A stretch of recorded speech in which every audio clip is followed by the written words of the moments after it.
Faria right? জি sir. Set, আমি রিহান। একটা কথা জিজ্ঞেস করি, বলুন।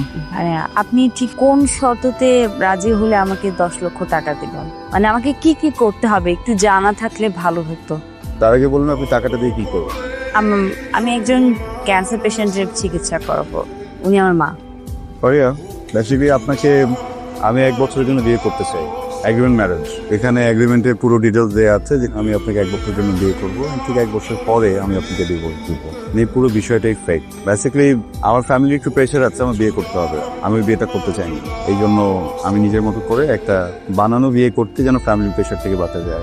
আপনারও সুবিধা আছে, আমার পত্রিকাতে তো এমন দেওয়া ছিল 10 লক্ষ টাকা, কিন্তু আপনার মার ট্রিটমেন্টের জন্য 25 লাখ টাকা লাগুক বা আরো বেশি লাগুক, পুরো বিষয়টা আমি দেখবো, ওটা নিয়ে আপনার টেনশন করতে হবে না। আপনি কি রাজি?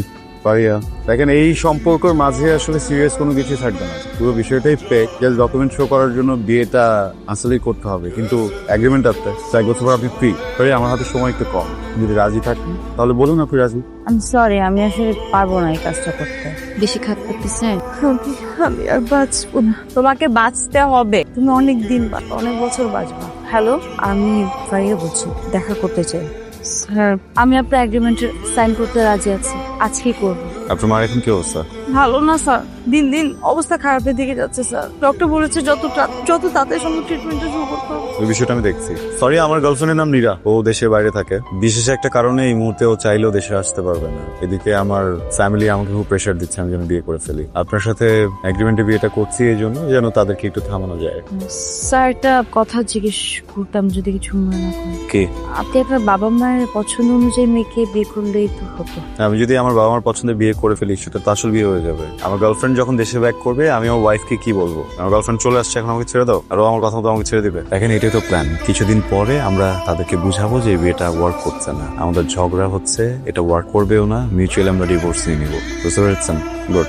আমার আসলে মাথাটা একদম ঠিক নেই, তোমাকে ফ্যামিলির সামনে নিয়ে যাব। আমার মা বা বাবা কেউ যেন কোনোভাবে কোনো কিছু আঁচ না করতে পারে। Okay sir. কি রে, এই কি তোর গার্লফ্রেন্ড? গার্লফ্রেন্ড ছিল, এখন বউ। ও মানে কি, তুই একা একা বিয়ে করে ফেলছিস? কি নাম তোমার? আসসালামু আলাইকুম, আমার নাম ফারিয়া। বাসায় কে কে আছে?